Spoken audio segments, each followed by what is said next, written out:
According to the Bureau of International Labor Affairs, in 2020, there were approximately 152 million children forced into child labor. And of that, 73 million engaged in hazardous labor in 143 countries around the world. Hello, I'm Tej, and today I bring you a grim topic, that of human trafficking. More specifically, child trafficking in Vietnam.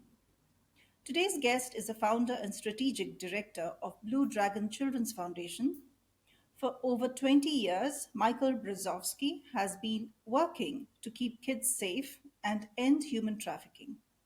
He is one of 2011's CNN Heroes, the first Australian to ever receive this accolade. Welcome, Michael. Hello, Tej. Good to talk to you.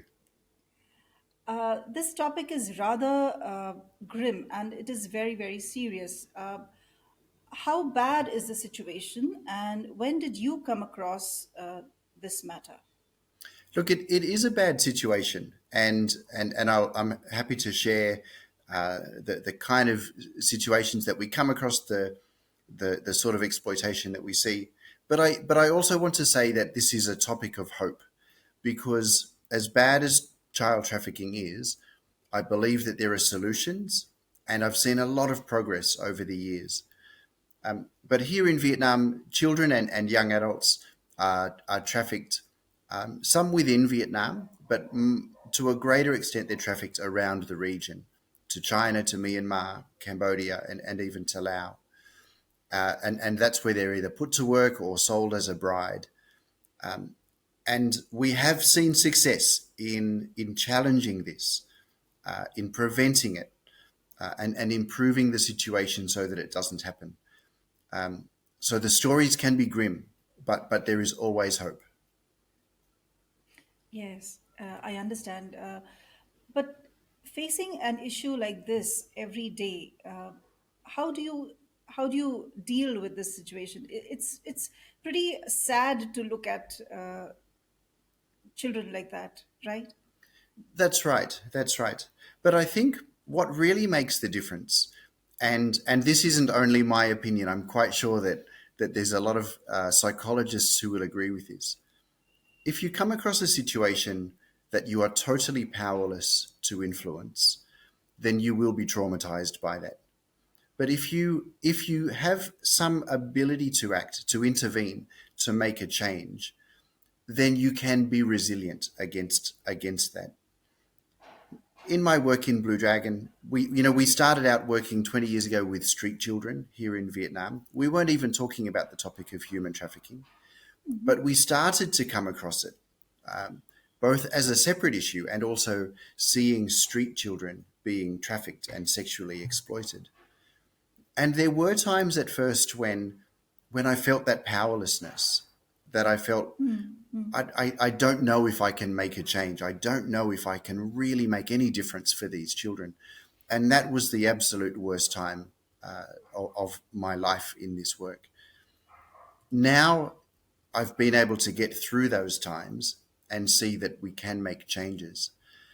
But it's not only about success, because there are also people involved in very good work who it might take a decade to really make it a difference, to have an impact. But there are things you can do. You've got to work as a team. And at Blue Dragon, we really are a team. It's not a one-man show. We take care of ourselves mindfully. So we have systems and structures in place to check in on each other, to put up our hand and say, I'm not okay, and I need help. It's partly, built into the culture of the organization. And that sounds great, but I do have to say we learned to do that, Tej, the hard way. And I wish we'd known it 20 years ago. I understand totally. The very fact that you are taking care of such a humongous situation speaks a lot about you and the strength of you and your team, of course. This is challenging work, isn't it, Michael? Is it's something that probably you're running into threats as well. People with organized crime would not like the work that you're doing. That's right. That's right. But the way we work is in collaboration with police and government. And that alone keeps us quite safe. Now, threats do come. Even today, we've had a situation where somebody is making a threat of harm, but it's almost not very serious. Um, we are protected because we do things properly. We always communicate what we do with police and with officials, That's good to know. Yeah. and that, that's very, very important. We do rescue operations. People call for help, and we go to find those people and rescue them, and that can be a very difficult terrain. In fact, in the non-profit sector, organizations that do rescue work sometimes have a bit of a bad reputation because the rescues become synonymous with cowboys, with kicking down the door and being a big tough guy and rescuing the woman. Hmm. We do our rescues in a very safe way. We've rescued 1,300 people, getting up to 1,400 people, Wow. and we want to keep going. So we have to make sure that every operation is completely safe. We're generally anonymous in our operations. The traffickers have no idea what's hit them. We set up escapes. We don't we don't go kicking indoors and pulling people out of buildings. We help people find a way to escape quietly and then rush back to Vietnam. And there we report to the police. We make sure the traffickers get caught. So with all of that in place, it reduces the danger. It doesn't eliminate the danger. Hmm. And what I would say, so yes, you're quite right, Tej. There is an element of danger in this, but it's more dangerous to not act. When someone calls for help, they're risking their life. To say to them, "Look, we can't come because it's dangerous Yeah. for us," is putting that person's life in terrible risk. Yeah. We're all about mitigating those risks. We want to be safe, but at the end of the day, we have to get people to safety. You're such a, I mean, such big-hearted people. When you speak about dangers, tell me, Michael, where is the bottom of, where does this originate? What is the source of this human trafficking? Is it poverty? Well, that's you're asking the million-dollar question.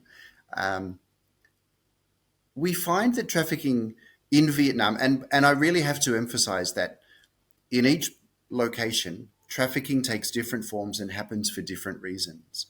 Vietnam compared to India, compared to the USA, compared to Australia, it takes different forms. So what I'm sharing in our conversation is what the situation here in Vietnam is.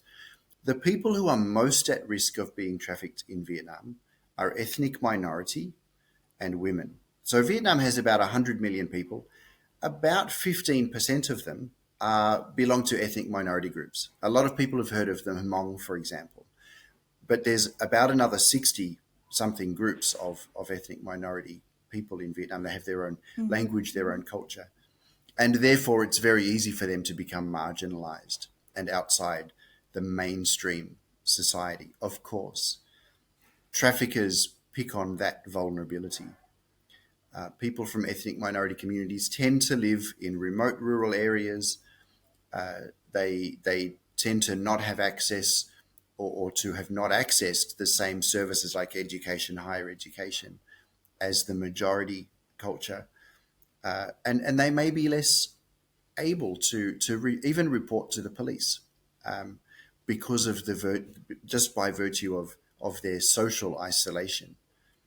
Hmm. And when you get up into the mountains of northern Vietnam or you get into these Hmm. really remote areas, you can understand how they have become isolated just because of their geography. And for the traffickers, they're the people who they go after.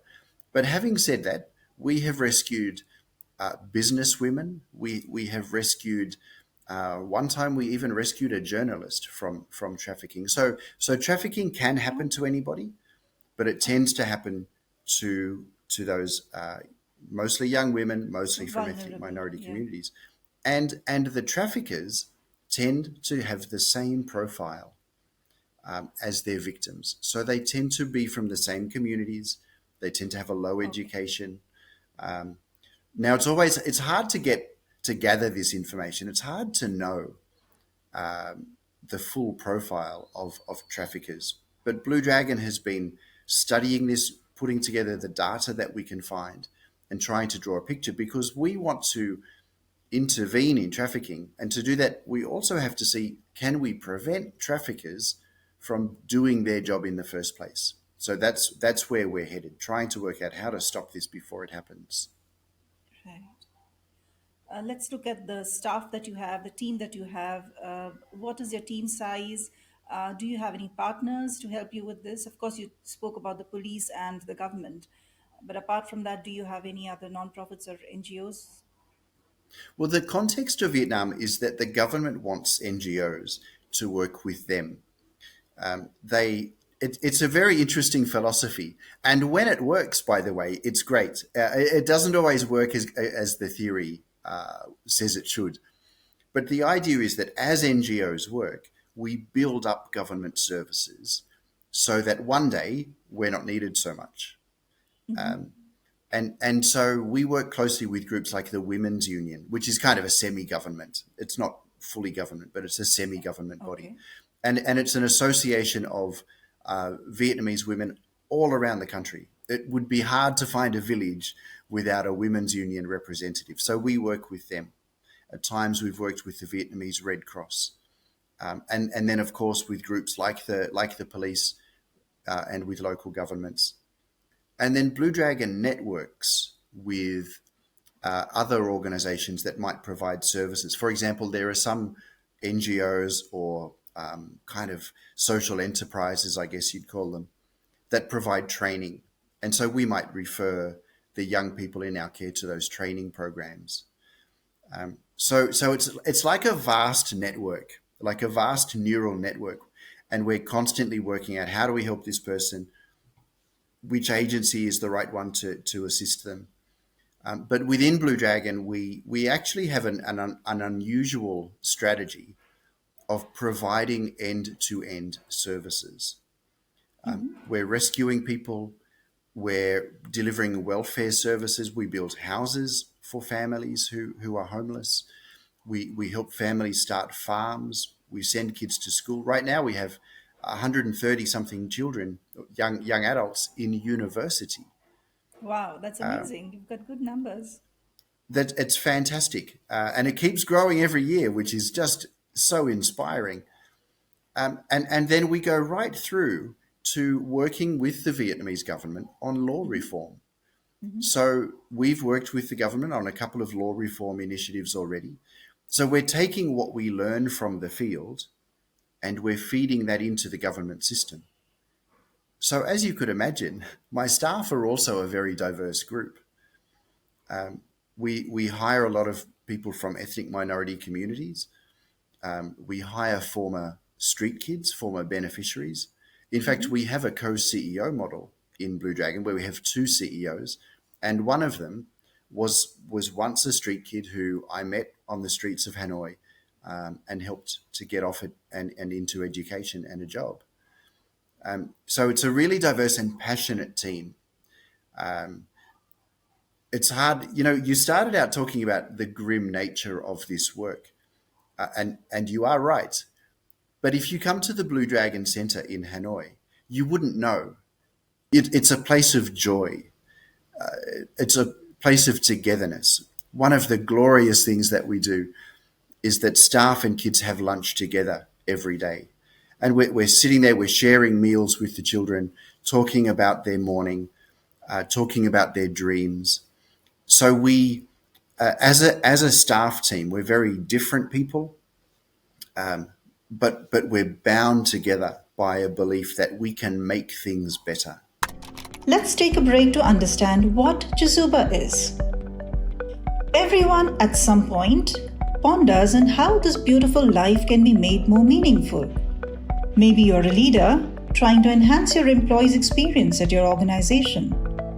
Or you already work for the community and seek volunteers with state-of-the-art skills to strengthen your nonprofit.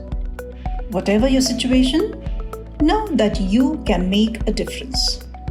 Chezuba began with this very vision. A vision to facilitate every skill and every passion in the world in meeting a social need.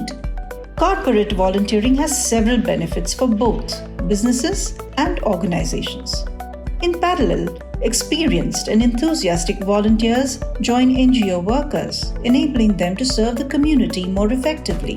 Chezuba offers everyone looking to add purpose and meaning to their lives a chance to connect or volunteer virtually with non-profit organizations from over 100 countries around the world.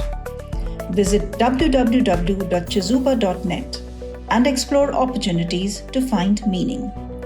Chezuba, your platform to do good. And now, back with our guest. Michael, tell me, where do you see this going? What is your vision for the near future? Well, we believe that human trafficking can be ended. And I'll qualify that immediately by saying that I know it will always be around to some degree. Crime is not like a disease that you can wipe out. You'll always have crime. But right now, Vietnam has a serious problem with human trafficking, as this whole region does. And we believe that we can reduce that to a very small problem. Now, how to do that? Well, we're already implementing interventions and activities in certain parts of the country. Like I said earlier, we work with the government on law reform initiatives. We deliver welfare to families. We help them start farms. We start committees in villages that will own the problem of human trafficking in their community. So these are little villages that committees that get together once a month and talk through a list of issues. And if there's any red flag of human trafficking, they know what to do. They'll call for help, for example.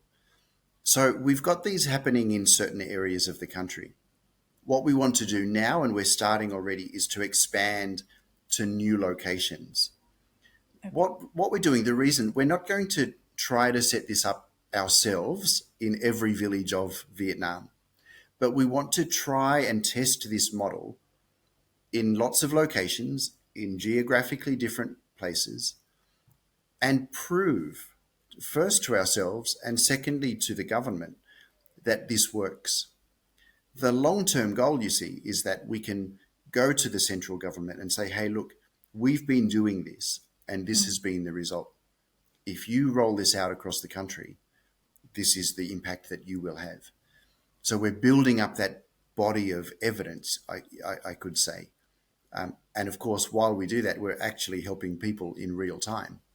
So True. so we've got our eyes now on some areas to expand to, and we'll keep rolling out what we do. We'll keep rescuing. We'll keep working with the government on law reform, and building up that body of evidence that human trafficking can be stopped. Michael, could you share a story that has made you feel truly rewarded for what you are doing? Well, I think that the story of our co-CEO is truly rewarding. Um, he was a 14, 15-year old shoeshine boy when I met him on the streets of Hanoi. And it was totally by luck that I even met him. Blue Dragon hadn't even started at that time. It was just me and some Vietnamese volunteers teaching English and mathematics classes and some fun activities for street kids. And then there was this boy named V, and we just got talking on the street. And I said to him, "Why don't you come to my English class?" And he came the next day. He brought another one of his friends, and V joined what became Blue Dragon. He then went off later to work in hospitality, and he was a very, very good barman. I never thought he would come back and work at Blue Dragon. But a few years later, he did, and he was involved in some rescue operations. And then he started doing street outreach, going out onto the streets looking for homeless kids. And even still, I never thought here is someone who might be a CEO one day. And last year, I made that decision, right? It's time for me to step out of a CEO role. and for a Vietnamese person to step in. And V convinced me that he was ready for this job. Oh, okay. He's not yet 40, so he's a young man, but he's an exceptional leader. And to me, that's inspiring It because is, yes. so many of the girls and boys who we meet have no belief in themselves. Everyone's told them that they're bad or that they're stupid. True. V believed that when he was a kid, that he was stupid. The belief is, well, if I was smart, if I was a good person, why would I be on the street or why would I be trafficked? You can imagine the impact that V has when he talks to other children now. When he goes out and he meets street kids and he tells them his story, and often they don't believe him at first. And he has to show them photos to prove I was really just the same as you. And knowing that here is a guy just like me, and now he's got a good job and he can help other people. That's powerful for the It young is, people yeah. in our care. I like this one sentence I read on your website. You've written, I think it's in one of your blogs. You've said Blue Dragon's work is not about helping kids who are high flyers, but about giving everyone a chance. If I can share one more story, Sure. Tej, we have kids. One of our young women, for example, works in Finland now as a civil engineer. Ah, lovely. We have a young man who's gone to study and then live in New Zealand. He's an IT guy in New Zealand. So we have these high flyers. But one of the stories that I'm really proud of is one of our boys some years ago wanted to become a garbage collector. Now, working for the government, it's a paid government job, Okay. going around the streets picking up the garbage in the evenings, and he wanted to do that. So we gave him the support and encouragement that he needed, and he became a garbage collector. And a few years later, he married. He'd saved up enough money to build a small house for him and his wife. It was what he wanted to do. And I just love that the kids don't have to fit into our Right. Yeah, you expectations. would not imagine somebody asking to be a garbage collector. No, but he's the only one who's ever said that to me. But it was seriously what he wanted. And that's just wonderful that he could do that. Everyone can achieve their own Right. dream. Facilitating what their dream is something that gives you energy and even the reward. It That's right. is. It is. Yeah. You know the Thank the you. the girls and women who we rescue from human trafficking, Hmm. they all have their own dreams. Some actually will say, "Look, I just want to go home and have a family," Right. Right. and there are those who say, "No, I want to go to university," and it's fantastic to be able to let them choose their own path. That is freedom in its true sense.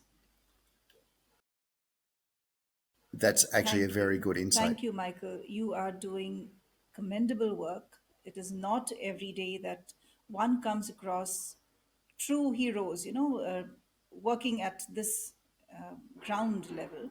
You are one of them. May your tribe increase. Thank you, Tej. You're very kind. I don't think of myself as a hero, but Well, you are. I do think that what I'm doing is heroic. Um, but I'm, like I say, I'm one of many. And without the many, I could not do anything heroic. So I'm in a very fortunate position. I'm so Like they fortunate to say, do what I teamwork do. makes the dream work. I couldn't agree more. Thank you very much. Wherever you are listening to this, take the time to learn about trafficking and arm yourself with the knowledge of this issue. Uh, I myself, when I read up about Michael, I had to look up his website and find out what exactly child trafficking and human trafficking is. And I would say choose to buy from brands that make the effort to eliminate slavery in their supply chains. That is all that I can say. Mm. Thank you Yeah. very much for joining me today, Michael. It's been a pleasure, Tej. Thanks for having me. All then, bye. See you again in the next episode. Till then, be kind. It can be the world to someone. Bye bye.